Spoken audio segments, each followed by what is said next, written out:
आज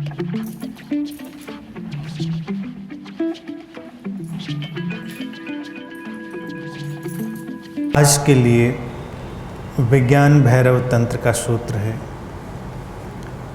अपनी आंखें बंद करके अपने भीतर के अस्तित्व को पूरे विस्तार से देखो और इस प्रकार अपने सच्चे स्वभाव को देख लो।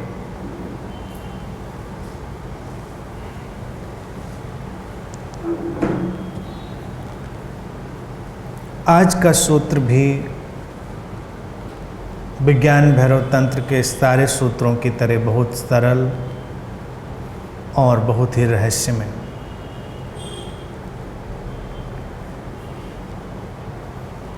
ये सूत्र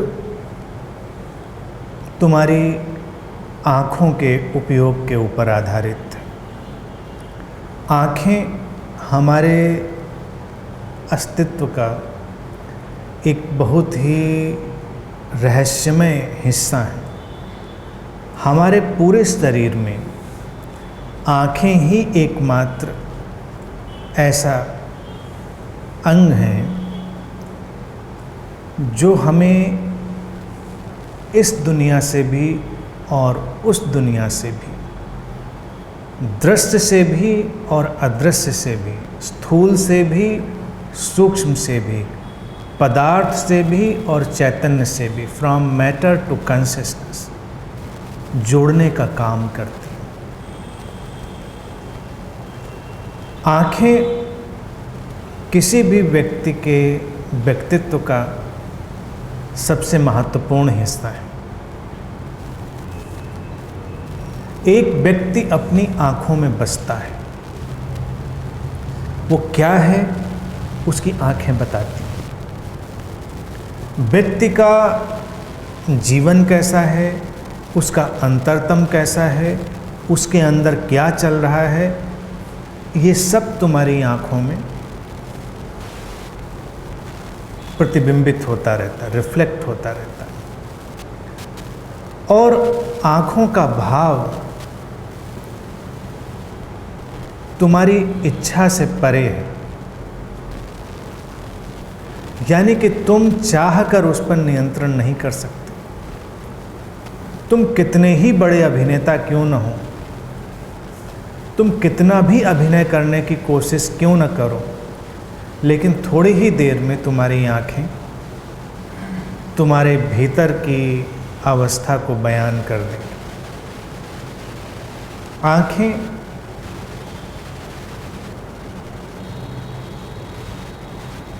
प्रवाह में, फ्लो में, they are in continuous flow. शरीर का हर अंग तुम्हें स्थिर जैसा जान पड़ेगा, वैसे इस जीवन में स्थिर कुछ भी नहीं है। ये कुर्सी भी स्थिर नहीं है जिस पर हम बैठे, सब कुछ यहाँ डायनेमिक है, मोमेंट में। अगर इस कुर्सी को भी, इस माइक्रोफोन को भी हम बहुत सूक्ष्मता से देखेंगे तो ये भी डायनेमिक है, इसके भी पार्टिकल्स लगातार मूवमेंट, गति हो रही है। लेकिन इस गति को हम सामान्यतया नहीं देख पाते। लेकिन अगर हमें गति को देखना है पदार्थ की, तो हम आँखों में देख सकते हैं। कभी दर्पण में अगर अपनी आँखें ही हम देखें, देखते रहें, ध्यान की बहुत सारी विधियाँ इस देखने को लेकर विकसित हुई हैं,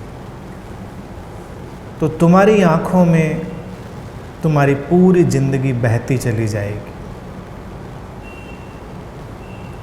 अब शिव छोटा सा सूत्र कहते हैं, अपनी आँखें बंद करके। लगता है कि आँखें बंद कर लेंगे, और मैं अपने लंबे अनुभव से देखता हूँ कि छोटा सा सुझाव, अपनी आँखें बंद कर लो, बड़ा मुश्किल। ध्यान शिविर हो, ध्यान का कोई भी सेशन हो, कोई भी गतिविधि हो, लोग आँख बंद करने में भी बड़ी अड़चन पाते। आँख नहीं बंद कर पाते। और कोई नया व्यक्ति आ जाए जो अभी ध्यान से नहीं गुजरा है, वो तो आँख बंद ही नहीं करता, वो तो देखने की कोशिश में लगा रहता है जुगत में कि दूसरे क्या कर रहे हैं।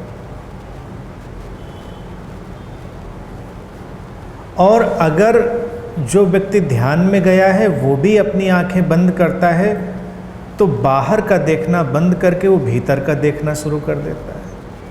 शिव जिस भीतर के देखने की बात कर रहे हैं वो नहीं, वो बाहर की दुनिया को ही अपनी बंद आँखों से देखने लगता है। तुम्हारे दिवा स्वप्न, तुम्हारी कल्पनाएं, तुम्हारा घर, दुकान, सब कुछ तुम बंद आँखों में देखने लगते हो। आँख बंद करना अगर हमको आए तो हमारे जीवन में बड़े चमत्कार हो सकते हैं। इसलिए ही व्यक्ति आँख बंद करने में रेजिस्ट करता है। आँख बंद करना तुम्हें अस्तित्व से जोड़ता है, तुम्हें आस्थावान बनाता है। क्यों? आँखें ही तुमको जोड़ रही थीं इस दृश्य और अदृश्य से, दिखने वाले और न दिखने वाले जीवन से। और जैसे ही तुम आँखें बंद करते हो, तुम दिखाई देने वाले दृश्य उससे अलग होते हो। ये थोड़ा मुश्किल वाला, पीड़ा वाला विषय होता है, इसलिए हम लगातार कुछ न कुछ देखते रहना चाहते हैं। वो हमको संसार से जोड़े रखता है। हमको लगता है कि हम जिंदगी से जुड़े हैं। जब तक हम वास्तविक ज़िंदगी को नहीं जानते, अपनी वास्तविक ज़िंदगी को, तो हम देखने में बहुत उत्सुकता रखते हैं। तुम देखो कि दुनिया का कितना कार्य व्यापार, कितना मनोरंजन जगत तुम्हारे इस देखने से ही संबंधित है। कोई दिखा रहा है तो कोई देख रहा है। कोई व्यक्ति आए और इस कक्ष में बैठे, तुम देखोगे बस वो देख ही रहा है। दीवारें, पर्दे, सामान, उसकी आंखें यहाँ से वहाँ, वहाँ से वहाँ गति कर रही हैं। आज के वक्त में हमारे पास देखने की और वैरायटी पैदा हो गई है, हमारा स्मार्टफोन। मनोवैज्ञानिक कहते हैं कि ये भी एक नई बीमारी बन चुकी है और इसको मानसिक बीमारियों की श्रेणी में दर्ज किया जा चुका है कि हम आवश्यकता से अधिक अपना मोबाइल चेक करते हैं, बस देख रहे हैं, कोई मतलब नहीं है लेकिन देख रहे हैं। टीवी देख रहे हैं, कोई मतलब नहीं है, टीवी देख रहे हैं। कुछ लोगों के घरों में तो टीवी चलता ही रहता है, कभी बंद ही नहीं होता, लगातार चल रहा है। फिर तुम इस देखने से थक जाओ तो बाज़ार घूमने निकल जाओ, विंडो टू विंडो तुम कुछ न कुछ देखते हुए घूमो। तुमको लेना है नहीं लेना है सामान, इससे मतलब नहीं, तुम हर चीज़ देख रहे हो, देखते जा रहे हो। इससे क्या परिणाम होता है, कभी हमने इस पर सोचा नहीं। इस देखने से हम अपने से बाहर जाते हैं, हम लगातार अपने से दूर जाते हैं, और जितना हम अपने से दूर जाते हैं उतना ही अपने वास्तविक अस्तित्व को, रियल एग्जिस्टेंस को जानने में सक्षम नहीं हो पाते।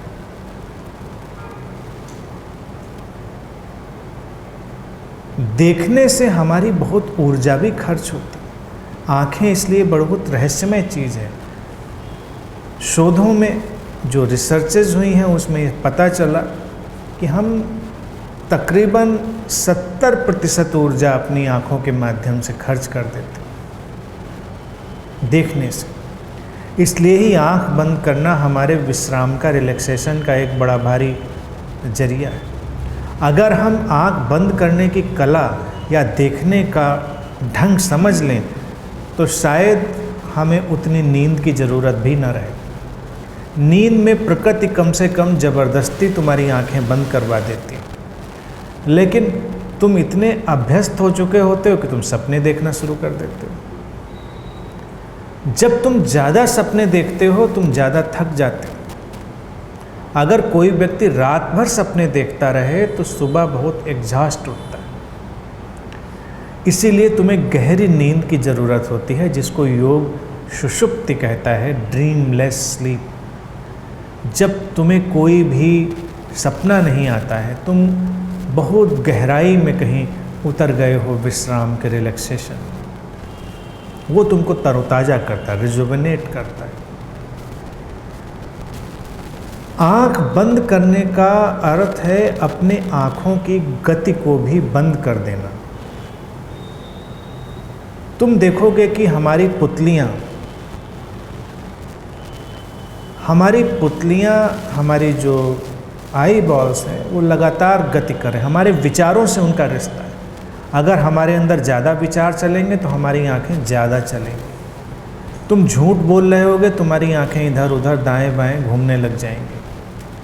कभी तुम देखो आँखें बिल्कुल स्थिर करके झूठ बोलने की कोशिश, मुश्किल पड़ेगी, लेकिन अगर तुम बोल पाए तो दूसरा कन्विंस हो जाएगा।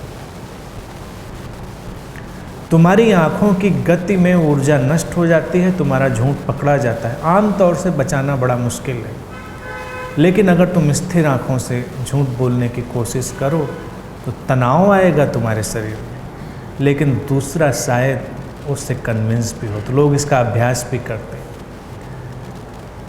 जो सीक्रेट एजेंट्स की, स्पाइस की ट्रेनिंग होती है, उसमें ये एक हिस्सा भी होता है, आँखों को स्थिर करना। कि जब तुम कोई बात कर रहे हो, कहीं किसी के साथ बैठे हो, तो आँखों को कम मूवमेंट दो। इससे तुम्हारा भरोसा पैदा होता है। अगर कोई व्यक्ति तुम्हारे सामने बैठा हो और आँखों को बहुत ज़्यादा गति दे रहा हो, तुम उस पर कम भरोसा कर पाओगे। अगर कोई व्यक्ति जिसकी आँखों में कम हलचल है, वो ज़्यादा भरोसेमंद हो। प्रेम के क्षणों में ही तुम्हारी आँखों की गति धीमी पड़ती, क्योंकि अब कोई खतरा नहीं है, विचार कम है, तुम्हारी आँखें ठहर सकती हैं, विश्राम मिलता है। इसीलिए कई बार हम कहते हैं, तुमको देखकर मेरी आँखों को एक ठंडक मिली, शीतलता मिली, आँखों को एक विश्राम मिला, क्योंकि अब दौड़ने की ज़रूरत नहीं रही, आँखों को भागने का कोई कारण नहीं रहा, तो आँखें ठहर सकती, विश्राम में हो सकती। और आँखों के साथ मज़ेदार चीज़ है, वो इतना इनवॉलंटरी है, तुम्हारी इच्छा के विपरीत, कि तुम चाहो न चाहो उनमें कुछ गति हो रही है। कुछ लोग जो साइकिक फिनोमेना पर काम करते हैं, जिनको आज की नई भाषा में हम मेंटलिस्ट कहते हैं, जो तुम्हारे मेंटल फैकल्टी को प्रभावित कर सकते हैं, तुम्हारे विचार पढ़ सकते हैं, तुम्हारे अंदर क्या चल रहा है इसे जान सकते हैं। इसका पूरा विज्ञान विकसित है। ये चमत्कारों में नहीं है कि कोई तुम्हारे विचार पढ़ सके या तुम्हारे अंदर क्या चल रहा है ये बता सके, इसका पूरा विज्ञान है। तो अगर तुमने ऐसा कोई शो कभी मेंटलिस्ट का देखा है, तो तुम देखोगे कि वो तुमसे कई बातें करेगा और मान लो वो तुम्हारी उम्र पूछ रहा है, वो कहता है मैं तुम्हारी उम्र जानना चाह रहा हूँ। तुम अपने अंदर उसको सोचना, अपनी उम्र को, और मैं बस रैंडम नंबर बोलूँगा 1 to 9, जो उसमें फिट आ रहा हो, पहला डिजिट, उसको बस तुम जानना अपने अंदर। लेकिन जैसे ही तुम उसको रिसीव करते हो कि ये 2 है, ये 3 है, तुम्हारी जो पुतली है, द ब्लैक स्पॉट, एक्सपेंड हो जाता है। जो बहुत अच्छा ऑब्जर्वर है वो देखकर उसको जान जाता है कि तुम्हारी आँख की जो पुतली थी, जो आइरिस था, the exact word is iris, expand हुआ 2 पर या 3 पर, तो पहली डिजिट तुम्हारी वही होगी, 4 पर जो भी। फिर नेक्स्ट डिजिट पर तुम्हारी आइरिस कब एक्सपेंड हुई, वो तुम्हारी नेक्स्ट डिजिट होगी। तुम्हारी उम्र बताई जा सकती है, तुम्हारा नाम, तुम्हारा बहुत कुछ बताया जा सकता है, क्योंकि तुम्हारी आंखें लगातार बोल रही,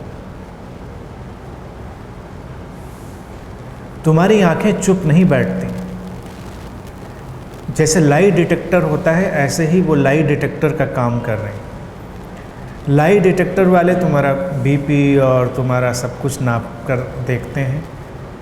आइरिस पर भी एक्सपेरिमेंट चल रहे हैं कि तुम्हारा आई का एक्सपेंशन और उसका कंट्रैक्शन कैसे होता है। जो चीज़ तुम्हें सुखद अनुभव में आई होती है तो तुम्हारी आँख एक्सपैंड होती है, और जो चीज़ तुम्हारे जीवन में दुखद अनुभव की तरह आती है उसमें आँख सिकुड़ती है, पुतलियाँ सिकुड़ जाती। घृणा में तुम देखोगे आंखें छोटी करते हो, खुशी में तुम्हारी आंखें थोड़ी सी फैली रह जाती, खुली आंखें रह जाती। जो अच्छा लगता है तुम बहुत रिलैक्स होकर देखते हो, और जब तुम किसी जेलसी में या उसमें हो तो तुम्हारी आंखें छोटी होने लगती। आँखों का अपना एक पूरा ढंग है, पूरी दुनिया है। सूत्र कहता है आँखें बंद करके। बंद करने का मतलब है कि पलकें ही ना गिरें, आँखों का मूवमेंट भी ठहर जाए, जिसको हम रैपिड आई मूवमेंट कहते हैं, REM, रैम। इसी रैम से हम नींद में भी सपनों का आकलन करते हैं। कई डिवाइसेस हमारी आइज़ पर लगाई जाती हैं, और जो ड्रीम लैबोरेटरीज़ में जिन लोगों पर काम होता है तो उनका वो रैपिड आई मूवमेंट, जैसे तुम्हारे हार्ट का एक ग्राफ बनता है, उसी तरह से उस REM का, रैम का एक ग्राफ बन जाता है।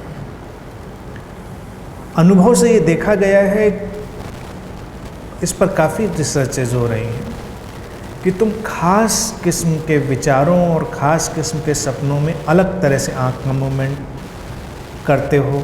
ख़ास किस्म के विचारों में अलग, वायलेंस है तो तुम्हारी आँखों का मूवमेंट अलग होगा, लव है तो तुम्हारी आँखों का मूवमेंट अलग होगा, सेक्सुअलिटी है तो तुम्हारी आँखों का मूवमेंट अलग होगा, जेलसी है तो तुम्हारी आँखों का मूवमेंट अलग होगा। उसको पूरे ग्राफ में दर्ज किया जा सकता है, और तुम्हारे रैम का ग्राफ देखकर बताया जा सकता है कि तुम सपना देख रहे थे वो सेक्सुअल था, वायलेंट था, लविंग था, पीसफुल था, क्या था। यहाँ तक विज्ञान पहुँच चुका है। कुछ दिनों में वो पूरा सपना भी बता सकेगा कि तुम क्या देख रहे थे। धीरे धीरे जब पूरी भाषा उसकी विकसित हो जाएगी तुम्हारे आँख के मूवमेंट की, तो पूरा बताया जा सकता है। कई मोमेंट जो इंट्यूटिव लोग हैं वो खुद भी जानते हैं, तुम दूसरों की आँख को देखकर समझ सकते हो कि इसके अंदर क्या चल रहा है। मैं समझता हूँ एक ध्यानी व्यक्ति को ये सब बातें ज़रूर पता चलनी चाहिए, उसका जीवन ज़्यादा सरल हो जाएगा। एक व्यक्ति के अंदर वायलेंस का विचार प्रवेश करे और वो उसको एक्शन में लाए, इसके काफ़ी पहले उसकी आँखों की जो स्टेट है, अवस्था है, बदलने लगती। बहुत अगर नज़दीक देखा जाए तो 3 मिनट पहले तो बदल ही जाती है, 3 मिनट पहले तो विचार एंटर कर ही जाता है। लेकिन 21 से 7 मिनट तक का ड्यूरेशन इसको ऑब्जर्व किया गया, क्योंकि इतनी जल्दी तुम्हारे अंदर बदलाव नहीं आते। कम 7 मिनट पहले तो ऑब्जर्व हो ही जाता है, लेकिन 3 मिनट पहले तो 100% ही हो जाता है, लेकिन बदलने लगता है। किसी के अंदर काम वासना जाग रही है, तुम बहुत इंट्यूटिव हो, तुम उसकी आँखों में अगर एक बार हल्की सी झलक भी देखोगे, तुम देखोगे आँखों की बदलाहट शुरू हो गई। तुम्हारे ऊपर निर्भर करता है, तुम बहुत सारी चीज़ें जान सकते हो। कोई व्यक्ति अब तुमको चाह रहा है कि तुम यहाँ से जाओ, तो तुम्हारे लिए स्वागत का भाव उसकी आँख से विदा हो गया। तुम उसकी आँखों में देख सकते हो कि अब तुम्हारी प्रेजेंस अनडिज़ायरेबल हो गई है और तुम जा सकते हो। या तुम किसी से कोई बात कह रहे हो, वक्ताओं को ये बात सीखनी चाहिए, और कवियों और शायरों को तो ज़रूर सीखनी चाहिए कि अब दूसरे को तुम्हारी बात सुनने में रुचि नहीं रह गई। जब किसी को रुचि है तो उसकी आंखें अलग तरह से मूवमेंट में है, और जब रुचि नहीं रह गई तो उसकी आंखों का मूवमेंट बदल गया है। तो अगर तुम देख सकते हो, तुम अपनी बातचीत बंद कर सकते हो। कवि और शायर ज़्यादातर इसलिए दूसरे के चेहरे की तरफ नहीं देखते हैं, वो या तो अपने माइक की तरफ देखते हैं या आसमान की तरफ देखते हैं, तभी वो देर तक सुना सकते हैं। अगर वो चेहरे की तरफ देखें तो कई बार पता चलने लगता है कि अब बात बंद कर देनी चाहिए, अब सुनने में किसी की रुचि नहीं रह गई। और हम भी जब बेचैन होते हैं, एंजाइटी में होते हैं बात करने में, तो तुम देखोगे कि हम किसी के चेहरे की ओर देखकर बात नहीं करते। केवल प्रेम पूर्ण वार्तालाप में हम दूसरे का चेहरा देखते हैं, अन्यथा बस हम बातें कर रहे हैं और चेहरे की तरफ बस एक फ्लाइंग उड़ती हुई सी निगाह जाती है, जिसमें हम बहुत कुछ देख नहीं पाते। अगर हम ये ऑब्जर्वेशन कर पाएँ तो मैं समझता हूँ बहुत सारी हिंसा से बचा जा सकता है, बहुत सारे सामाजिक उपद्रव से बचा जा सकता है, और पारिवारिक उपद्रव से भी बचा जा सकता है। तुमको डांट पड़ने वाली है, इसके पहले ही उसकी एनर्जी आंखों में आ चुकी है डांटने वाले के। तुम्हारे पेरेंट्स अगर तुमसे कुछ कहने वाले हैं, तुम उसके पहले ही कमरा छोड़ के जा सकते हो। इससे पहले वो कुछ करें, बोलें, तुम अपना निर्णय ले सकते हो या उसको हैंडल कर सकते हो, जैसा भी तुम्हारा चुनाव।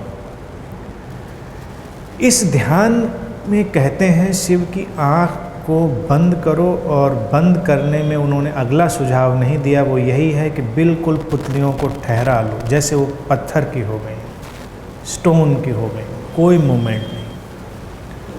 तो आँखों की गति में एक और मिस्ट्री है, वो ये है कि या तो वो सब्जेक्ट टू सब्जेक्ट जाएंगी, थॉट टू थॉट जाएंगी।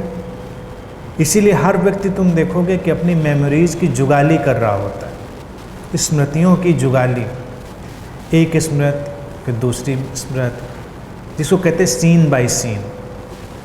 कई बार तुम्हारे पास तो ज़्यादा सीन भी नहीं होते, कुछ सीन है, फिर कुछ सीन पर जंप करते हो, फिर थोड़ा सा ब्रेक, फिर तुम कुछ और सीन पर जंप करते हो, लेकिन तुम अपने अंदर उन सबको देख रहे हो, लगातार अलग अलग दृश्यों को देख रहे हो। तुम जिसकी ज़रूरत नहीं है, हम उन स्मृतियों को भी अपनी आँखों से देख रहे हैं, और उस कारण हमारी आँखों में एक मोमेंट। इसलिए कोई व्यक्ति चुपचाप भी बैठा हो और अगर वो अपने अंदर बहुत कुछ देख रहा है तो थक जाएगा कुछ देर। वो लोग जो बहुत काम नहीं करते हैं, घर में बैठे भी हैं, तुम देखोगे वो भी बहुत थक जाते हैं। और कई बार ताज्जुब होगा कि तुमने कुछ बड़ी मेहनत नहीं करी, तुमने कुछ बड़ा एफर्ट नहीं किया है, लेकिन फिर भी तुम डिप्लीट हो गए हो एनर्जी से, ऊर्जा से तुम ड्रेन आउट हो गए हो, थकान आ गई तुमको, क्योंकि स्मृतियों में घूमने के कारण तुम्हारी ऊर्जा नष्ट हो गई है। तो या तो वो एक आर्डर में या रैंडम आर्डर में दृश्यों पर घूमेगी, जो कि बाहर घूमना है। अगर हम उस मोमेंट को रोकें तो आँख अंदर की तरफ मुड़ जाएगी, तब वो भीतर देखने लगे। शिव ने इसीलिए कहा कि आँख बंद करके अपने भीतर के पूरे अस्तित्व को देखो, क्योंकि आँख की दो ही गतियाँ हैं, या तो वो सब्जेक्ट टू सब्जेक्ट मूव करेंगी, जो कि बाहर मूव करना है, बाहर गति करना है। अगर हम उस गति को रोकेंगे तो वो भीतर की ओर गति करेंगी, अंदर की तरफ उनका मूवमेंट होगा। वो ऊर्जा है, वो ठहरेंगी नहीं। आँख की जो गति है वो वस्तुतः ऊर्जा की गति है, और ऊर्जा का एक ही नियम है कि वो ठहरती नहीं है, वो किसी न किसी दिशा में ज़रूर जाएगी। तो अगर हम उसका बाहर का मूवमेंट रोकेंगे तो भीतर चली जाएगी, तब हम अपने भीतर के अस्तित्व को देख सकते हैं। भीतर के अस्तित्व में जो भाषा उपयोग की है शिव ने, वो व्यापक है, वो एक्सपेंडेड है। वो शरीर की भी बात कर रहे हैं और मन की भी बात कर रहे हैं, दोनों तुम्हारे बाहर के हिस्से। इस विधि पर प्रयोग करने के कारण ही प्राचीन ऋषियों ने और प्राचीन साधकों ने शरीर के भीतर का बहुत ज़्यादा ज्ञान प्राप्त किया था। तब आधुनिक चिकित्सा की तरह डिसेक्शन नहीं था, शरीर को काट कर देखने की बहुत सारी सुविधाएं उपलब्ध नहीं थी। और फिर भी अगर तुम बहुत सारा प्राचीन साहित्य पढ़ोगे ऋषियों का, साधकों का, तो उन्होंने शरीर के अंगों की, उनकी आंतरिक बनावट की, उनके स्ट्रक्चर की, उसकी समस्याओं की बहुत डिटेल्ड जानकारी दी। तो कई बार ताज्जुब होता है कि ये जानकारी उनके पास कहाँ से आई होगी। अगर उन्होंने शरीर को काट कर नहीं देखा तो उनको कैसे पता था? वो इस विधि के कारण है। अगर तुम उसको देख सकते हो तो तुम अपने शरीर के अंदर होने वाली हलचल को भी देख सकते हो। आम तौर से हमें पता ही नहीं होता हमारे शरीर के अंदर क्या चल रहा है।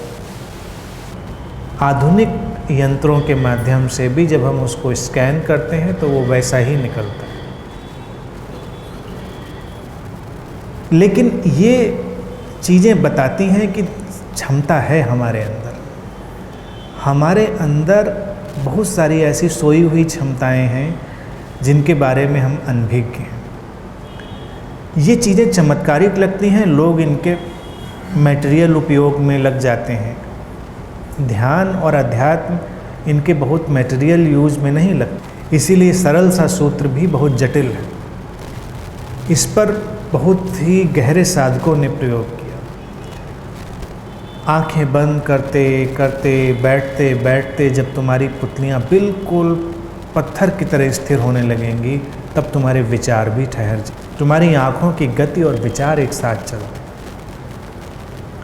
तब तुम अपने शरीर में अपने पंजों से प्रारंभ कर सकते हो और तुम अपने पंजों के अंदर देखने की कोशिश कर सकते हो। लेकिन अंदर देखो, इसके पहले बाहर देखना भी जरूरी। हमको भी इसमें कई बार सुनते सुनते भाव पकड़ सकता है कि तो बड़ा अच्छा है, सीटी स्कैन और एमआरआई के पैसे बचेंगे अगर हमको देखना आ जाए। लेकिन हमने अभी बाहर से भी अपने शरीर को कहाँ गौर से देखा। तो इस प्रयोग का जो महत्वपूर्ण हिस्सा है, जो सूत्र में शिव ने नहीं बताया, वो ये हिस्सा है कि तुम अपने शरीर को, अपने हाथ को, अपने पंजों को ऐसे देखो जैसे वो तुम्हारे नहीं हैं। तुम्हारे हैं तब तुम उनसे बहुत मोहग्रस्त हो जाते हो, और एक अर्थ में वो तुम्हारे नहीं भी हैं, तुमसे दूर है, तुम उससे दूर हो।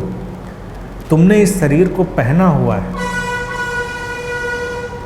तो कभी बैठो और अपने हाथ को बड़े गौर से देखो, उसकी पूरी बनावट, एक एक उसका मूवमेंट।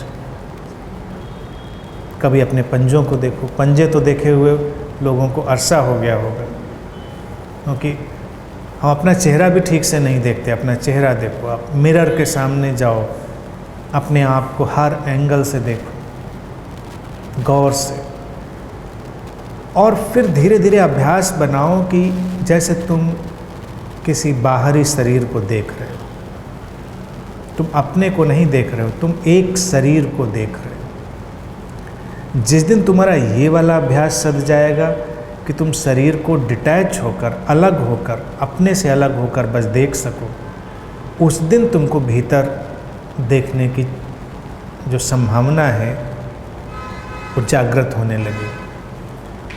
तो जिस दिन तुमको ये लगे कि तुम अपने शरीर को, हाथ को, पंजों को कहीं से भी तुम ऐसे देख सकते हो जैसे तुम कहीं किसी अजनबी व्यक्ति का हाथ या शरीर देख रहे हो। तुम नहीं जानते इसके बारे में। क्या तुम जानते हो अपने शरीर के बारे में? तुम सचमुच में नहीं जानते, लेकिन तुम शरीर के साथ रहते रहते गलतफहमी पाल लेते हो कि तुम उसे जानते हो।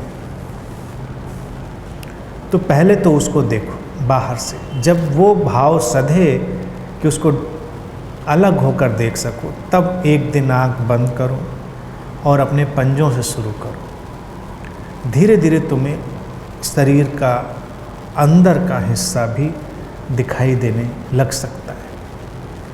तुम्हारे लिए ये बहुत चमत्कारिक होगा, कई बार डरावना भी, शरीर को अंदर से देखना। अंदर से तुमने कभी देखा नहीं, वो एक बड़ी नई दुनिया है। जैसे अंडर सी वर्ल्ड है, ऐसे ही वो अंडर सी वर्ल्ड है, नई दुनिया। रक्त का बहना, तुम्हारी सेल्स का आना जाना, सारा मूवमेंट, और फिर जब तुम शरीर को अंदर से देख पाओगे तब तुम शरीर के ही दूसरे सूक्ष्म सिरे पर जाओगे। तुम अपने विचारों को भी देखने लग पाओगे। तुम्हें दिखाई देगा कि तुम्हारे अंदर विचार घूम रहे हैं, तुम्हारे अंदर ऊर्जा के बंडल घूम रहे हैं जो एक वक्त पर भावनाओं का रूप ले लेते हैं, संवेदनाओं का रूप ले लेते हैं, लेकिन वो एनर्जी फ्लो है, एनर्जी फ्लक्स है, एक कंबाइंड फ्लो ऑफ एनर्जी। तुम और डिटैच हो जाओगे, तुम अपने पीछे और चले जाओगे। ये विधि तुमको एक गहरे साक्षित्व का, डीप विटनेसिंग का एहसास कराएगी। यानी कि जो कुछ भी तुमने अपना होना मान रखा है बाहर से और भीतर से, सब धीरे धीरे दूर चला जाएगा और तुम देखने वाले रह जाओगे। अपने मौलिक स्वभाव को जान लो। जो शिव कहते हैं वो तुम्हारा मौलिक स्वभाव वही है, देखने वाला, दृष्टा, द विटनेस। जिस जिस चीज को तुम देख सकते हो वो तुम नहीं हो।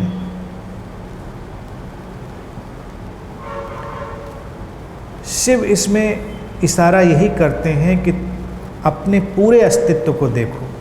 हमारा अस्तित्व बना है हमारे शरीर मन से, बॉडी माइंड से। तो अपने बॉडी माइंड को, शरीर और मन को देखा जा सकना संभव है। जल्दबाजी इस विधि का हिस्सा नहीं है। इस विधि का हिस्सा है धैर्य। पहले तुम अपने शरीर को जब देखोगे तभी तुम सक्षम होगे अपने मन को देखने। जिस व्यक्ति ने अपने मन को भी देख लिया, अपने विचारों को, भावनाओं को, अपनी कंडीशनिंग को, अपनी स्मृतियों को, वो मुक्त हो गया। उसको अब कुछ भी बांध नहीं सकता। वो परम मुक्ति में चला गया। लेकिन जो अपने मन को देख पाएगा, अपने विचारों को, उसके अंदर एक ऐसा भाव पैदा होगा जो उसे सब कुछ से ऊपर उठाता है। जिनको दूसरों के विचारों में रुचि है, उनको अपने विचारों में भी रुचि है नहीं। जिनको अभी बाहर रुचि है, उनको भीतर भी रुचि है। ये विधि तुम्हारी बाहर की रुचि को भी समाप्त करती है और भीतर की रुचि को भी समाप्त करती है। सारा इंटरेस्ट तुम्हारा, लगाव, तुम्हारा अटैचमेंट सब खत्म होता है और तुम शुद्ध रूप से साक्षी बनते हो। वही तुम्हारे स्वभाव को जानना।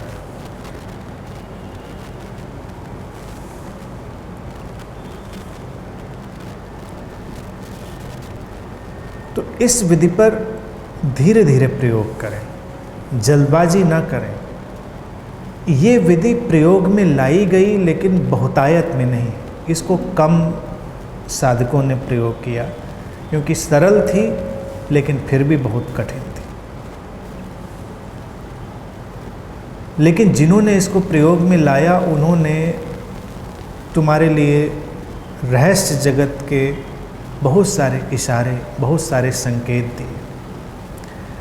जो साधक इस विधि में ही गहरे उतरे थे, उन्होंने ही तुमको अंदर के ऊर्जा चक्रों की सूचना दी कि तुम्हारे अंदर ऊर्जा केंद्र भी हैं, जिनको हम योग और तंत्र में चक्रों की तरह जानते हैं। ऐसे लोगों ने सूचना दी कि तुम्हारे अंदर का जगत भी बड़ा रहस्यमय है, बड़ा मिस्टीरियस है। शरीर का जगत तो तुम्हारे चिकित्सा जगत का हिस्सा हो जाएगा, समझ रहे हैं? तुम अपने शरीर के अंगों की व्यवस्था देख सकते हो, वो सब देख सकते हो, लेकिन जब तुम उसको देखने से आगे बढ़ोगे, योग बहुत सारे चक्रों, नाड़ियों और बिंदुओं की बात करता है, लेकिन विज्ञान उसको नहीं मानता। विज्ञान कहता है कहाँ है, कहीं भी तो नहीं।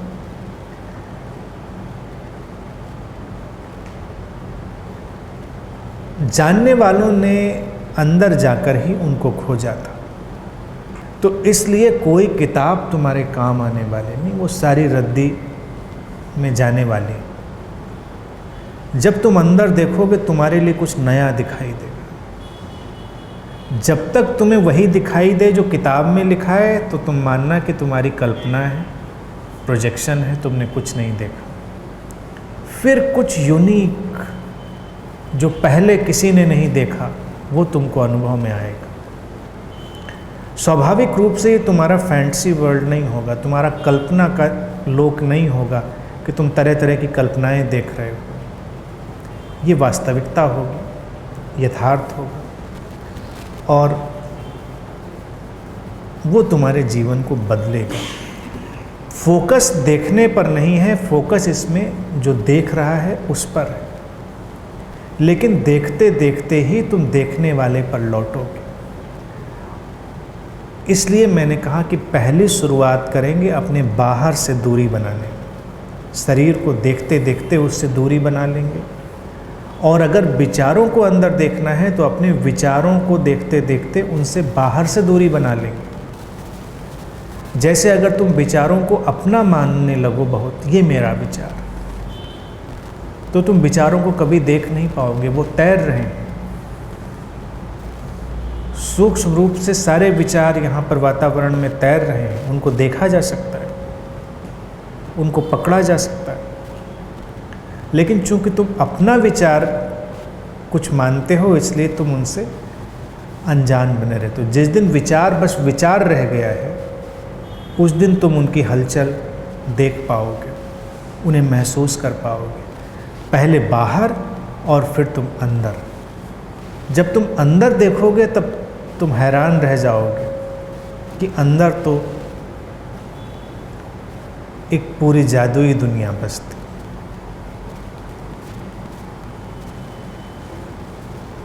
जिसे तुमने अपना होना मान रखा था, वो तो एक बड़ी ही तिनका बराबर चीज थी। तुम बिल्कुल ही अलग हो, और यही सबसे बड़ी मुक्ति है कि तुम हर चीज को देख सको। तुम अपने अंदर के रहस्यों को देख सको। स्वाभाविक रूप से शरीर को देखने का पहला चरण तुम्हें बहुत सारा शारीरिक लाभ देगा, लेकिन तुम्हारा फोकस लाभ पर नहीं। अगर तुम अपने अंदर शरीर में कोई रुकावट देख सको, तो बहुत संभव है तुम उसका निदान भी कर सको। जैसे तुम्हें दिख जाए कि तुम्हारे शरीर के ऊपर धूल जमी है, तो तुम उसको हटा सकते हो। इसी तरह से अगर तुम्हें तुम्हारे शरीर के अंदर कुछ दिख जाए कि कहीं कुछ अटकाव है, कुछ रुकावट है, तो शायद तुम उस पर कुछ कर सको। जल्दबाजी नहीं। मन तो सभी का करेगा कि जल्दी से अंदर जाके कुछ कर डालें, लेकिन इतनी जल्दी से काम नहीं होता। अभ्यास करते करते एक दिन तुम शायद कर सको, और फिर वही जो सारी चीज़ें हैं मिरेकल की श्रेणी में। पहले के लोगों के पास बहुत चिकित्सा सुविधाएं नहीं थी, फिर भी डेटा और वर्णन ऐसे आते हैं कि लोग लंबी लंबी उम्र जीते थे। तो कुछ न कुछ वो ऐसे रहस्य जरूर जानते थे जिनको हम नहीं जानते। तो इस विधि पर मैं चाहूँगा कि थोड़ा प्रयोग करके ज़रूर देखें, और फिर उसका अगर परिणाम आता है तो उसके साथ चलें। धैर्य मांगती है ये विधि, लेकिन फिर भी इस पर प्रयोग कर सकते हैं। आज के लिए इतना ही।